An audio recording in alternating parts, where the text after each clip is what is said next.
ഞാനിന്ന് അല്പം മുമ്പ് വിചാരിച്ചതേ ഉള്ളൂ ശാരദാമ്മയെ കണ്ടില്ലല്ലോ എന്ന്. അത് ഹോട്ടലിൽ ഓരോരോ തിരക്ക് കാരണം. ആ, ഇരിക്കെ. ആ, സത്യമേ, ചായ.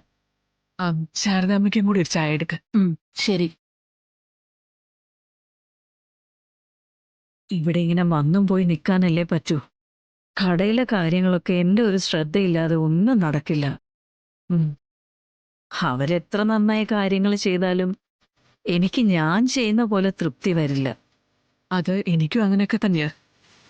വിഷ്ണു കൂടെയുള്ളപ്പോ എല്ലാത്തിനും ഒരു ധൈര്യമായിരുന്നേ.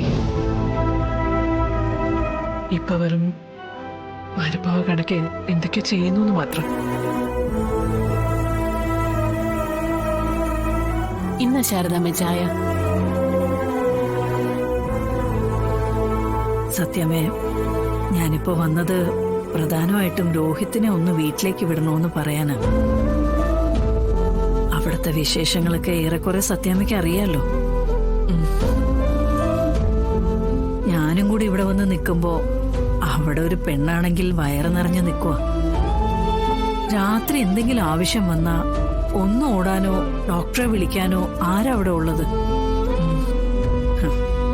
ഗോപാലേട്ടൻ ഒരു ട്രാവൽസിലെ ജോലിയുടെ കാര്യവും പറഞ്ഞ് അതാ വഴിക്കങ്ങ് പോയി. ഇനി ഏതെങ്കിലും ഒരു തിരിവിനെ കയറി വരും. മോളിങ്ങനെ നിൽക്കുമ്പോ അവിടെ ഉണ്ടാകേണ്ട ആളല്ലേ. സ്വഭാവത്തിന് ഒരു മാറ്റവും ഇല്ല അല്ലേ. ഓ, അതെന്നും സ്വന്തം കാര്യം നോക്കിയിട്ടുള്ള ചരിത്രമേ പറയാനുള്ളൂ. എത്ര പറഞ്ഞാലും തലയിലോട്ട് കയറൂല. പിന്നെ വെറുതെ നമ്മളെന്തിനാ പറഞ്ഞ് വായിലെ വെള്ളം വറ്റിക്കുന്നേ. കഴിഞ്ഞ ദിവസം സുഖമില്ലാതെ വന്നപ്പോൾ അടുത്തുള്ള കുറുപ്പുമാഷ് കടയിൽ ഉണ്ടായിരുന്നത് കൊണ്ട് ഡോക്ടറെ വിളിക്കാൻ പറ്റി. ആ, ശാരദമ്മ എപ്പോ വന്നു? ഇപ്പൊ വന്നേ ഉള്ളൂ. ആ, രോഹിത്തിനോട് ശാരദാമ്മ തന്നെ കാര്യം പറഞ്ഞോളൂ. ഇങ്ങനെയൊക്കെയുള്ള കാര്യങ്ങൾ പറയാനേ ശാരദാമ്മയ്ക്കും എന്നെ പോലെ തന്നെ അവകാശമുണ്ട്. ആ, എന്താ ശാരദമ്മ ഇപ്പൊ പ്രശ്നം എന്താ? മോനെ, പ്രശ്നമൊന്നുമില്ല. മോൻ കുറച്ചു ദിവസം ഒന്നവിടെ വീട്ടിൽ വന്ന് നിൽക്കണം.